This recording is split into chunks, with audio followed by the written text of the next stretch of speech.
Baik, terima kasih. Assalamualaikum warahmatullahi wabarakatuh. Adik-adikku sekalian peserta Geladian Pimpinan Satuan Penegak Pandega se-Jawa Barat. Pertama adalah satu kehormatan saya bisa diskusi ya, sharing dengan adik-adikku sekalian tentang beberapa hal, terutama yang kegiatan dengan masalah bagaimana eksistensi gerakan pramuka dalam membentuk pemimpin milenial.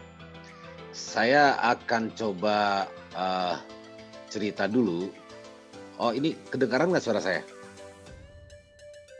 Kedengaran Halo? Kak, Oh aman. ya, saya ingin cerita dulu tentang apa itu gerakan pramuka.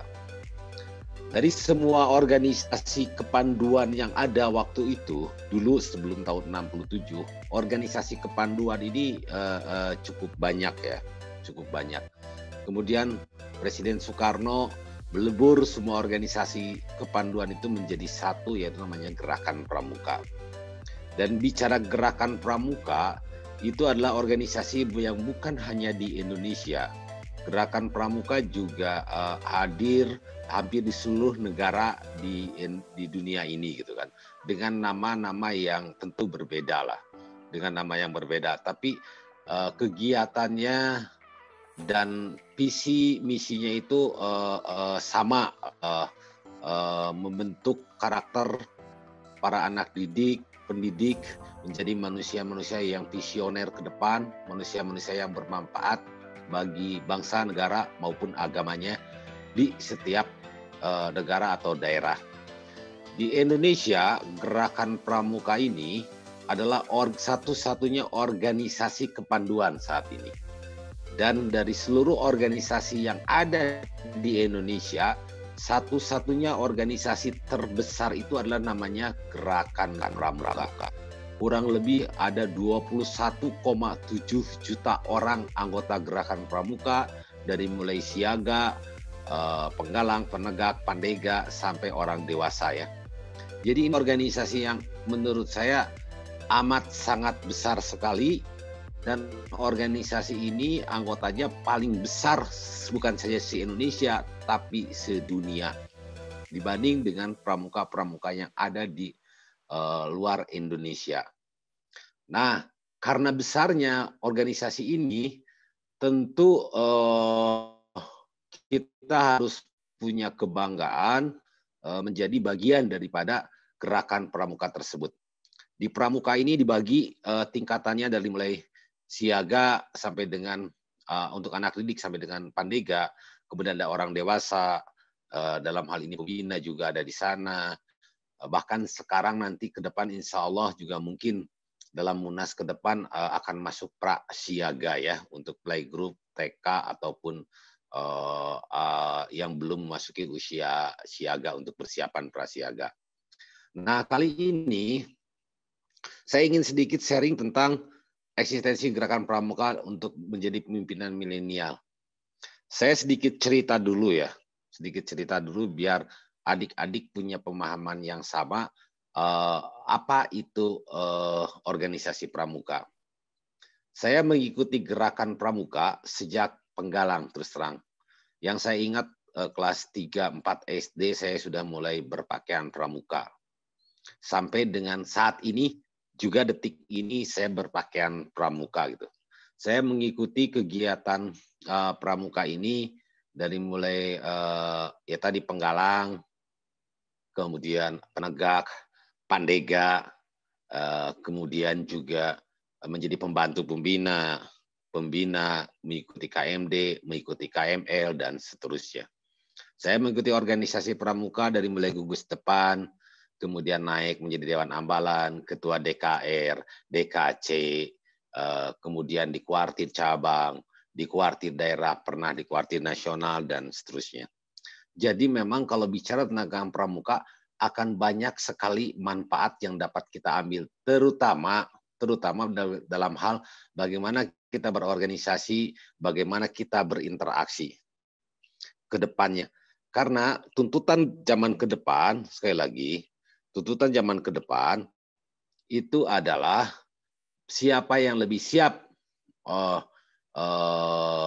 memimpin mau tidak mau dia akan menjadi pemimpin. Karena pemimpin itu akan ada setiap zaman. Pemimpin sekarang ini akan pada waktunya, karena yang namanya pemimpin itu yang itu dibatasi dengan waktu ya, dibatasi dengan waktu. Artinya dibatasi dengan waktu, ada masa periodisasinya, dia harus selesai lah gitu kan. Nah ini perlu saya sampaikan. Kenapa? Karena ke depan sekali lagi pemimpin itu adalah Anda semua yang sekarang sedang mengikuti GPS melalui Zoom. Nah, di Pramuka diyakini organisasi yang mempunyai manfaat dan tujuan bagi bangsa Indonesia dalam mencetak generasi ya, baik generasi yang cinta lingkungan. Lingkungan ini bisa lingkungan sosial, lingkungan hidup, lingkungan pergaulan, lingkungan pendidikan, lingkungan pekerjaan gitu kan, lingkungan organisasi dan banyak sekali. Nah, bagaimana gerakan pramuka tersebut mampu menyesuaikan diri dalam perkembangan zaman kali ini? Kita ketahui kali ini semua dipaksa orang untuk menyesuaikan diri dalam perkembangan zaman digital misalnya. Zaman digital ini semua kegiatan aktivitas orang di seluruh dunia ini tergantung. Jadi sudah merupakan kebutuhan utama bagaimana teknologi informasi ya. Salah satu contohnya adalah kali ini misalnya materi kita, diskusi kita dilakukan melalui Zoom. Mungkin di zaman saya waktu SD, SMP, SMA, bahkan sampai kuliah, tidak ada yang namanya Zoom, tidak ada yang namanya YouTube, tidak ada yang namanya digital-digitalan. Handphone pun masih amat sangat jarang. Handphone masuk ke Indonesia pun sekitar tahun 90-an, 93 ke sini ya, setelah saya lulus kuliah baru ada handphone masuk di Indonesia. Tapi sekarang jumlah handphone, jumlah nomor handphone itu jumlahnya hampir 1,5 kali penduduk Indonesia. Hampir 300 juta nomor handphone dan alat dan termasuk juga perangkat handphonenya beredar di negara Indonesia. Lebih banyak daripada penduduknya. Karena kadang satu orang juga bisa memiliki lebih dari satu nomor gitu kan. Apalagi sekarang bukan saja nomor, tapi sekarang orang beli data paket dan sebagainya untuk kegiatan-kegiatan interaksi orang, baik kuliah, pekerjaan, pendidikan, dan sebagainya. Nah, jadi digital ini menjadi penting gitu dan harus disikapi benar-benar oleh kita sebagai anggota pramuka dalam rangka bagaimana mengkanter dan menyesuaikan diri terhadap perkembangan zaman. Nah, pagi ini saya membagi dua topik. Yang pertama adalah di pendahuluan, saya ingin bicara tentang bagaimana kegiatan pramuka ini dapat diarahkan semakin kreatif dan inovasi ya. Sehingga memang tetap memikat itu artinya pramuka itu menjadi daya tarik gitu kan. Daya tarik, inovasi, tidak kaku, mengikuti perkembangan zaman. Dulu ketika saya katakanlah sekolah SD atau SMP ketika zaman Penggalang, mungkin orang masih orientasi pramukanya itu masih orientasi seperti camping, semapur, morse, PBB, dan sebagainya. Tapi sekarang PBB itu sekarang juga baris berbaris itu juga kalau dulu saya masih statis ya, masih statis artinya memang gitu-gitu kene lah.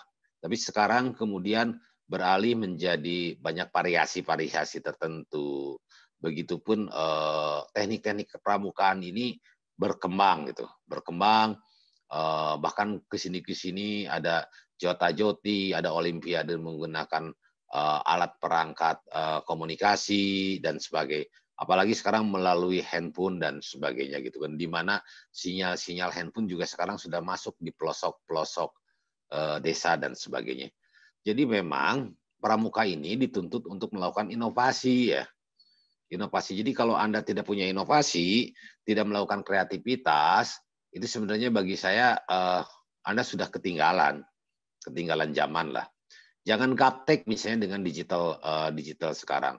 Anda juga tidak boleh terpaku dengan ilmu-ilmu atau teknik-teknik yang masa lalu lah. Dulu tuh mungkinnya jarang sekali yang namanya rescue ya. Sekarang itu rescue ini udah menjadi kebutuhan. Ada pramuka peduli bagaimana dia bermanfaat bagi masyarakat, membuat jembatan dengan teknik, teknologi tertentu, dan sebagainya gitu. Bahkan di sekolah-sekolah pun presentasi dan sebagainya sekarang sudah sampai berkembang ya. Teknik-teknik presentasi dan sebagainya. Terus orang tuh kreatif. Dan kalau bicara kreativitas dan inovasi, pramuka ini memang sebenarnya nomor satu lah, jujur aja lah. Dulu kalau kita melihat sejarah di Jawa Barat itu terkenal pencinta alam, ada namanya Wanadri, ada Scott Rescue, ada apapun juga lah. Itu rata-rata, itulah senior-senior kita orang pramuka yang mendirikannya. Nah, ini penting, kreativitas dan inovasi ini terus dipupuk oleh kita, sehingga memang Anda tidak terpaku dengan kebiasaan-kebiasaan lama, tapi beradaptasi dengan hal-hal yang sangat positif gitu kan. Jadi kalau Anda adaptasi, inovasi, visioner, Anda ditempatkan dimanapun juga di masyarakat, tidak memakai baju pramuka pun sendiri, Anda akan bisa survive, bisa hidup. Termasuk kalau Anda masuk ke bidang pekerjaan dan sebagainya, Anda akan menjadi lini terdepan terus gitu kan. Karena inovasi dan kreativitas Anda ini memang sudah terbiasa dilaksanakan di organisasi pramukaan. Nah, yang kedua, kegiatan pramuka ini sebenarnya bertujuan membangun dan mengembangkan sikap toleran ya, dan teamwork dalam kegiatannya, menambah keterampilan dan tidak dapat anak didik melalui pembelajaran resmi. Pertama adalah toleransi ya. Toleransi itu harga mati di pramuka. Di pramuka itu tidak mengenal yang namanya sara ya, ras, agama, dan sebagainya. Semua toleransinya terkenal sangat tinggi. Anda pernah mungkin ketika penggalang mengikuti jambore, baik jambore cabang, daerah, nasional. Anda mungkin di penegak pandega pernah mengikuti Raimuna, atau nanti ada perkemahan wirakarya, dan sebagainya. Tidak ada di sana pembagian misalnya, ini yang muslim, ini non-muslim, ini suku ini, nggak ada, semua berbaur. Semua berbaur. Dari Sabang sampai Merauke semua berbaur, semua melalui kegiatan, dan toleransi sangat tinggi. Ketika orang melaksanakan ibadah-ibadah sesuai dengan keyakinannya, yang lain sangat menghargai, bahkan ikut menjaga.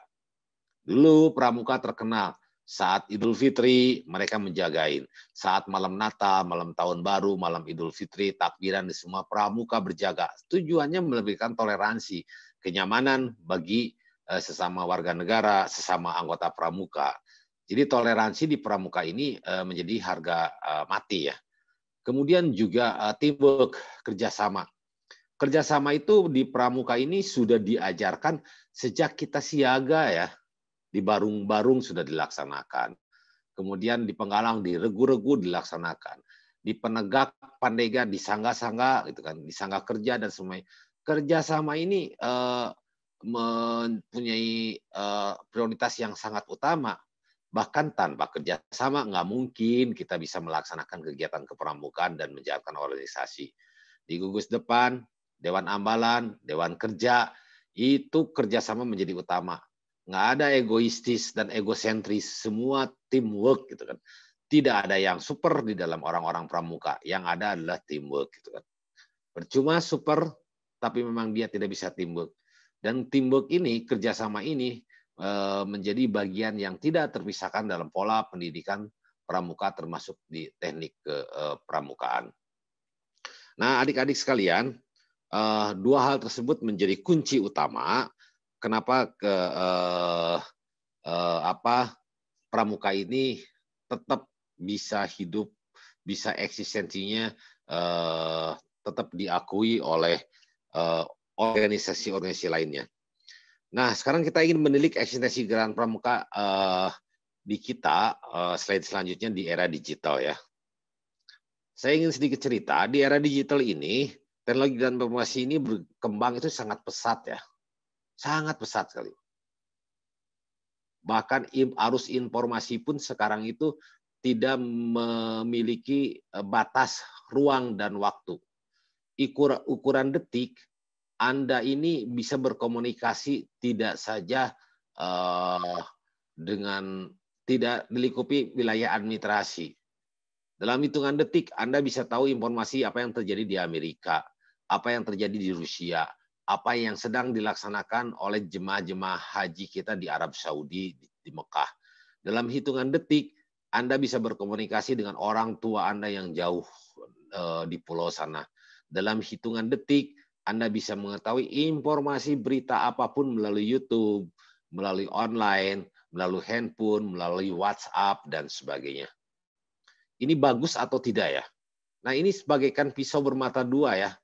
Teknologi ini bisa membawa hal yang sangat positif apabila kita menyikapi bahwa ini bagian daripada kebutuhan hidup kerja kita, bagian mencari informasi, bagian pembelajaran. Tapi bisa juga negatif bagi kita, terutama kaum muda yang masih tergolong belum bijak dalam menggunakan teknologi. Karena informasi-informasi yang masuk melalui teknologi yang cepat ini, itu kadang-kadang tidak semua informasi yang disebarkan itu benar. Banyak hoax, berita-berita yang tidak benar, fitnah, gunjingan, ataupun film-film yang memang tidak mendidik ya, film-film yang tidak mendidik yang bisa langsung diakses oleh kita, adik-adik kita dalam hitungan detik di handphone kita atau di gadget kita. Ini juga kalau tidak disikapi dengan bijak, ini akan sangat merugikan kita terus terang.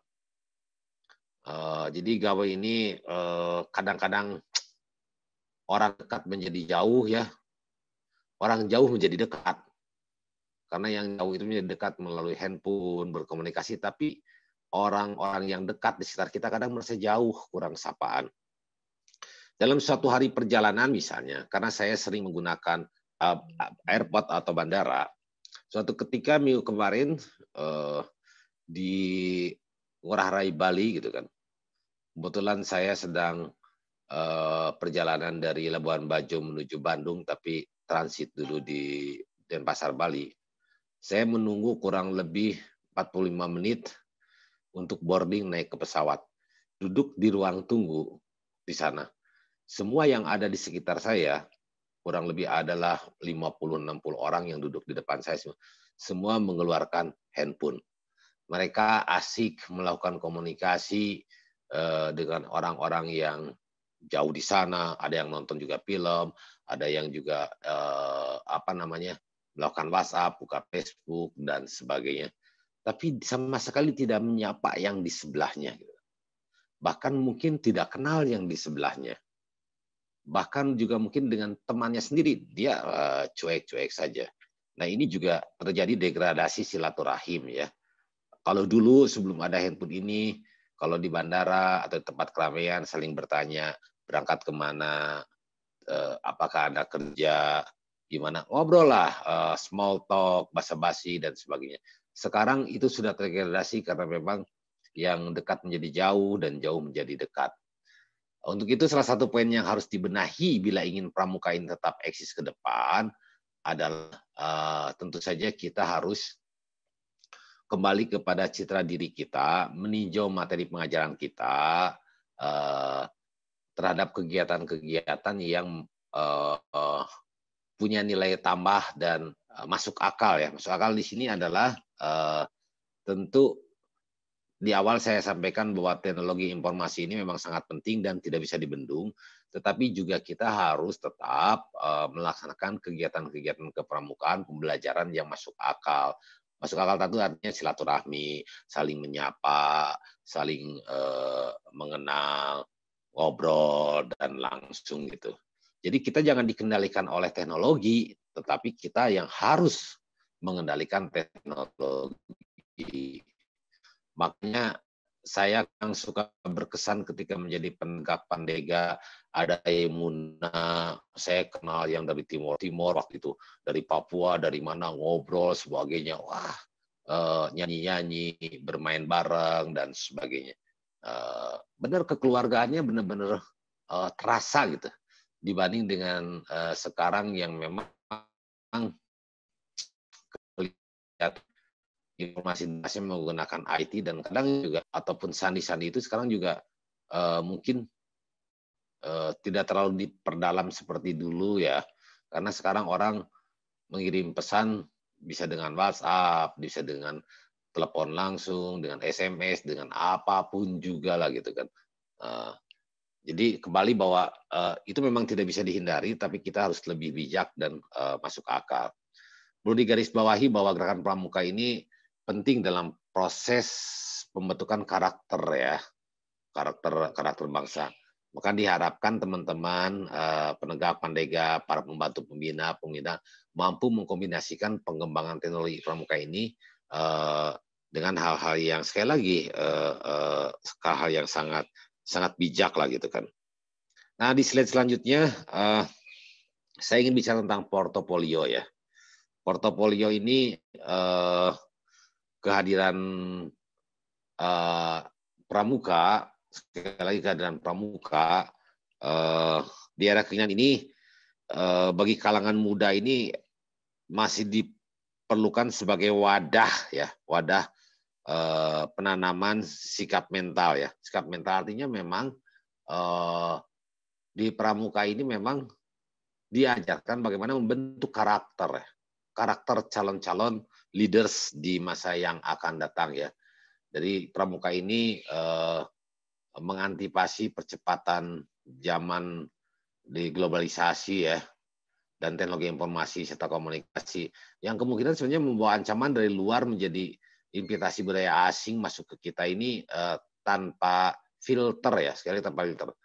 Jadi karena tadi kecepatan informasi, kita tahu informasi dari luar seperti apa, ada demo, ada ini, yang belum tentu, sekali lagi, belum tentu kebenarannya, validitasnya itu adalah 100%. Bisa jadi itu hoax, bisa jadi provokasi, bisa juga itu juga tidak sesuai dengan karakter atau perilaku di negara kita gitu.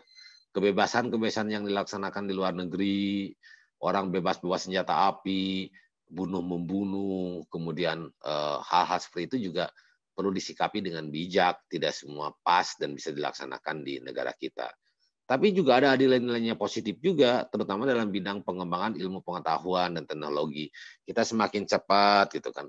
Orang lain sudah bagaimana membuat rencana kehidupan di bulan. Orang lain sudah mulai melaksanakan perjalanan dari bumi ke bulan. Masa kita mikirnya masih dari bulan ke bulan gitu kan. Kita harus lebih menyesuaikan lah gitu kan. Dalam konteks yang lebih luas, ini akan menambah kembangkan jiwa kepramukaan yang memang sikap mental ini akan menjadi modal kita sebagai milenial untuk semakin bagaimana mempertahankan eksistensi negara kita dan organisasi kita ke depan ya.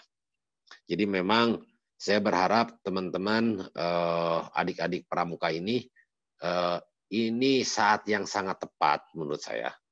Mumpung umur Anda masih muda, karena saya lihat peserta average ya, mohon maaf kalau lihat average rata-rata umur Anda itu mungkin sekitar 17 sampai dengan 25 tahun lah. Itu adalah masa-masa yang amat sangat hebat, Mas. Kalau disebut dalam teori organisasi itu adalah organisasi Golden Age. Umur 17 sampai 25 itu adalah pembentukan watak seseorang terakhir. Artinya kalau Anda mengikuti di umur tersebut dengan kegiatan yang sangat positif, sangat baik, pembelajaran, saya jamin ke depan Anda akan menjadi pemimpin, ke depan Anda akan bersikap dan berpikir serta berperilaku yang sangat positif. Tapi di masa-masa itu, kalau Anda melewatkan masa itu dengan kegiatan yang tidak produktif, kegiatan yang tidak bermanfaat, itu tanda-tandanya bahwa Anda tidak akan pernah berkembang kemudian hari. Kenapa saya katakan golden age, umur keemasan, masa-masa seperti itu adalah masa-masa orang mulai kuliah. Orang menyelesaikan SMA lah, SMA akhir, kemudian Anda mulai kuliah, kemudian Anda diwisuda di umur tersebut, Anda sudah mulai memikirkan bagaimana rencana ke depan pernikahan, Anda sudah memulai dengan bagaimana mencari kerja, Anda sudah berpikir bagaimana menata karir di pekerjaan Anda dari mulai sampai terakhir. Jadi masa Golden Age ini masa yang sangat bermanfaat dan tidak mungkin diulang kembali. Ya, tidak mungkin sekali diulang kembali. Yang namanya umur, masa-masa itu akan terlewat begitu saja. Masalahnya dimanfaatkan secara positif atau dimanfaatkan tidak positif atau negatif. Saya masa-masa umur 17 sampai umur 25 adalah masa-masa saya amat sangat aktif di organisasi. Dimulai dari OSIS di SMA, jadi ketua senat di kampus, pramuka tidak pernah lepas. Banyak sekali organisasi yang saya ikutin. Di sana saya banyak kenal dengan orang, dengan karakter orang. Di umur tersebut saya menyelesaikan kuliah, saya mulai kerja, saya mulai menikah, dan di umur tersebut memang membentuk karakter saya sampai sekarang. Perjalanan karir kerja saya sekarang tidak pernah lepas dari yang namanya pramuka. Perjalanan pendidikan saya dari mulai S1, S2, dan S3, alhamdulillah semua pembimbing saya, promotor saya adalah senior-senior saya di pramuka. Sampai saya beres S3 pun. Kemudian pekerjaan saya pun selalu beririsan dengan namanya pramuka.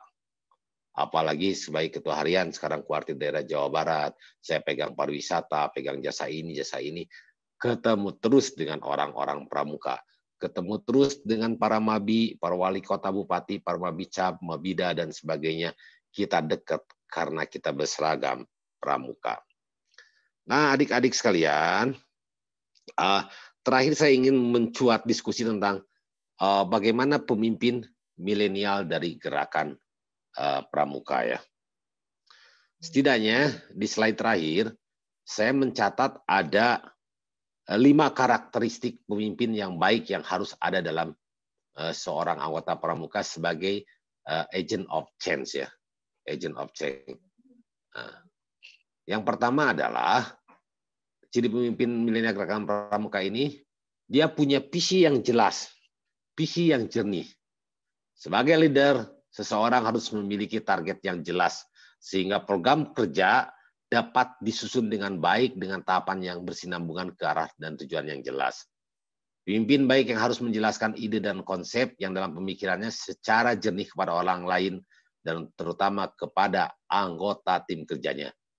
Mungkin benar kata Albert Einstein, beliau mengatakan, if you can explain simple, you don't understand it well. Artinya, visi ini menjadi sesuatu yang utama ya. Kita tahu pengertian visi dan misi itu berbeda. Visi itu adalah tujuan, aim, atau cita-cita dalam jangka waktu panjang. Sedangkan misi adalah tahapan-tahapan yang harus dilakukan untuk mencapai visi.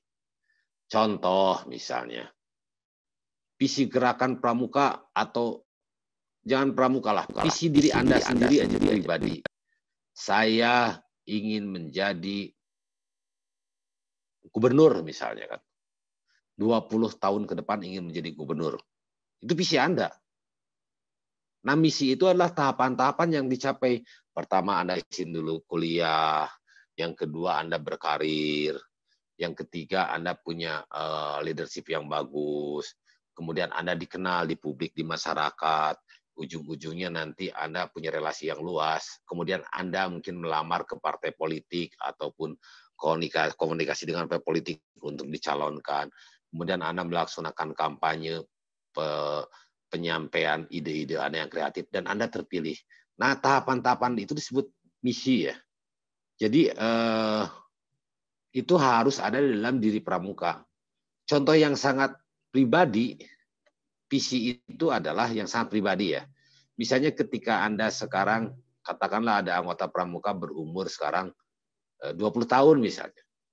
Kemudian saya tanya, apa visi Anda dalam ke depan? Katakanlah 5 tahun ke depan. Kemudian Anda menjawab, 5 tahun ke depan saya harus menikah misalnya. Sekarang udah 20 tahun. Nah, misi yang Anda lakukan itu adalah misalnya umur 20 tahun, Anda udah buat umur 22 tahun Anda beres kuliah. Umur 23 tahun Anda mulai settle pekerjaan. 24 tahun Anda nabung 2 tahun sampai 25. 25 baru Anda menikah. 26, 27 Anda punya bayi gitu. Nah, itu rangkaian. Nah, pramuka itu harus punya visi yang jernih, yang jelas gitu kan. sebagai pemimpin ke depan. Kalau Anda ikut-ikutan pramuka, Anda hanya rame-rame pakaian pramuka, tanpa visi yang jelas, yang menurut saya omong kosong lah. Dulu saya pernah punya cita-cita, karena visi itu adalah cita-cita harapan. Saya ingin punya kebebasan finansial. Saya ingin punya rumah sendiri yang besar.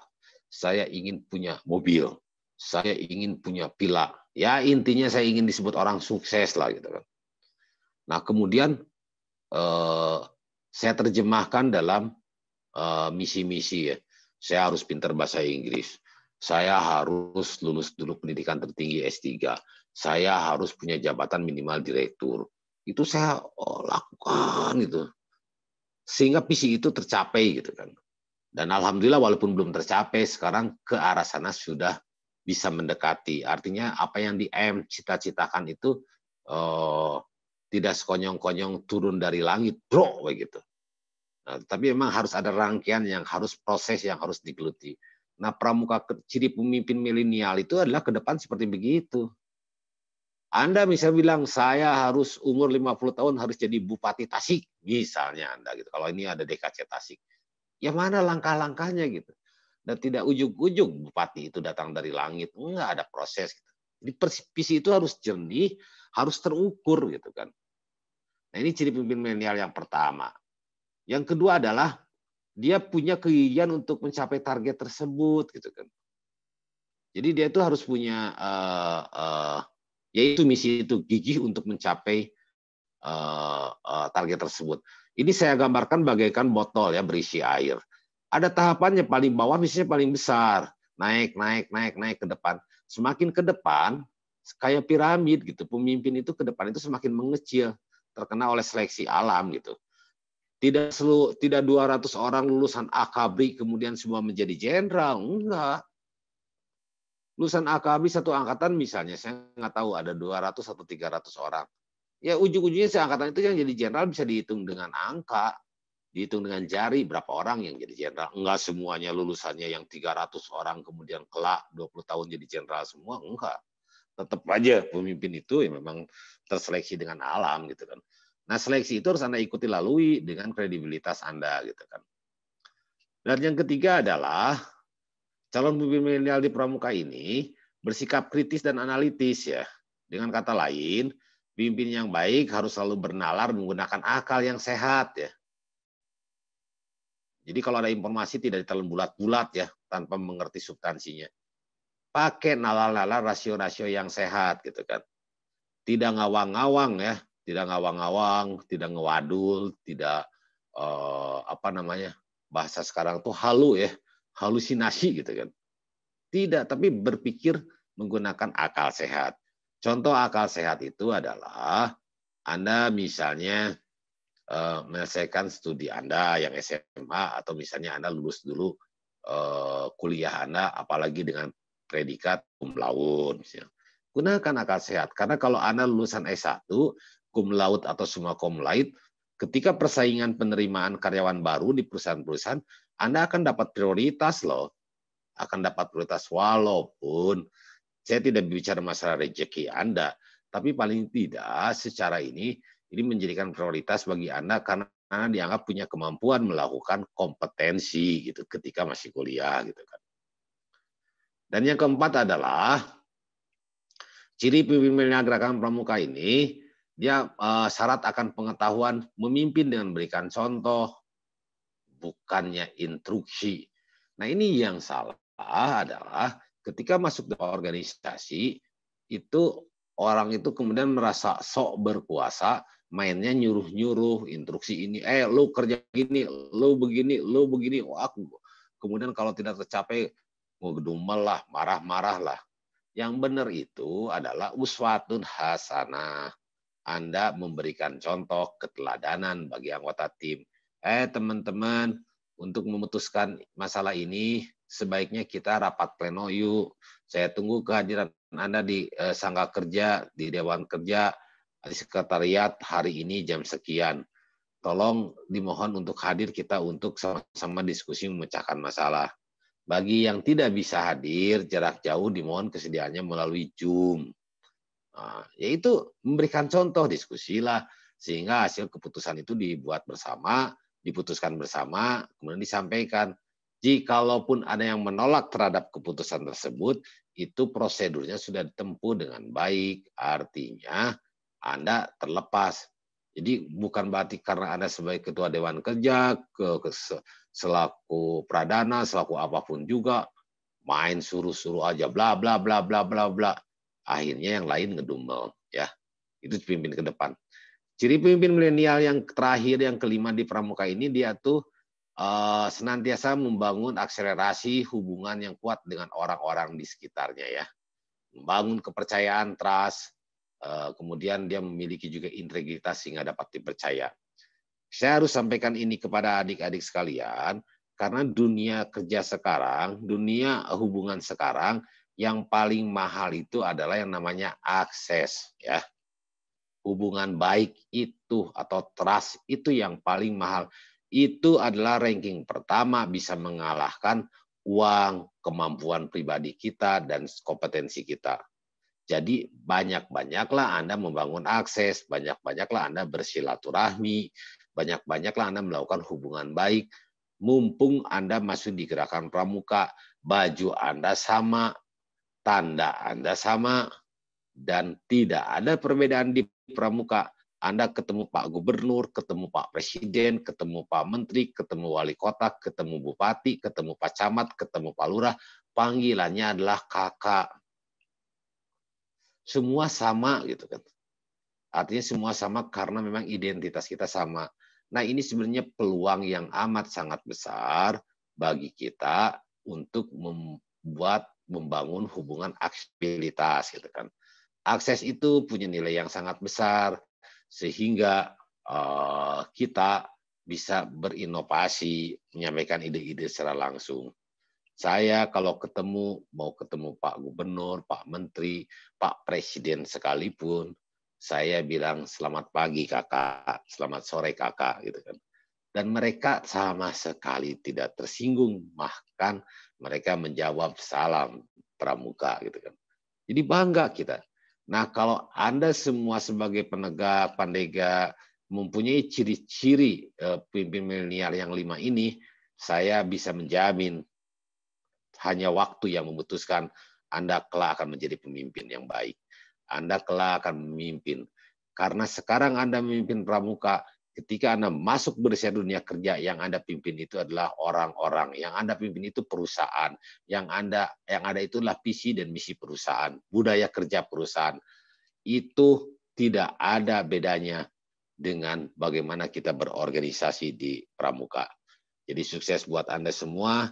Anda termasuk orang-orang yang terpilih untuk menjadi pemimpin-pemimpin ke depan. Sekali lagi, pengalaman pribadi saya, karena dari dulu saya senang berpramuka, berkiprah dengan pramuka. Pendidikan saya juga sampai S3 juga ketemu orang-orang pramuka. Di pekerjaan orang pramuka, sampai detik ini pun saya menjadi pramuka. Dan kemarin saya juga terpilih sebagai CEO di Rut Terbaik se-Indonesia, karena juga jiwa-jiwa korsa pramuka yang ada di diri saya, sehingga dianggap mampu memimpin perusahaan BMD. Itu saja mungkin adik-adik sekalian sebagai materi diskusi saya kali ini. Sekali lagi saya sangat senang. Nanti kalau adik-adik ada pertanyaan apapun yang mohon maaf tidak bisa saya jawab, Anda bisa melalui chatting atau Anda bisa mengirimkan melalui Dewan Kerja Daerah Jawa Barat. Insya Allah nanti saya akan sharing pada kesempatan lain atau akan menjawab secara tertulis atau mungkin nanti dipandu oleh fasilitator, oleh mentor-mentor Anda. Terima kasih, itu yang dapat saya sampaikan.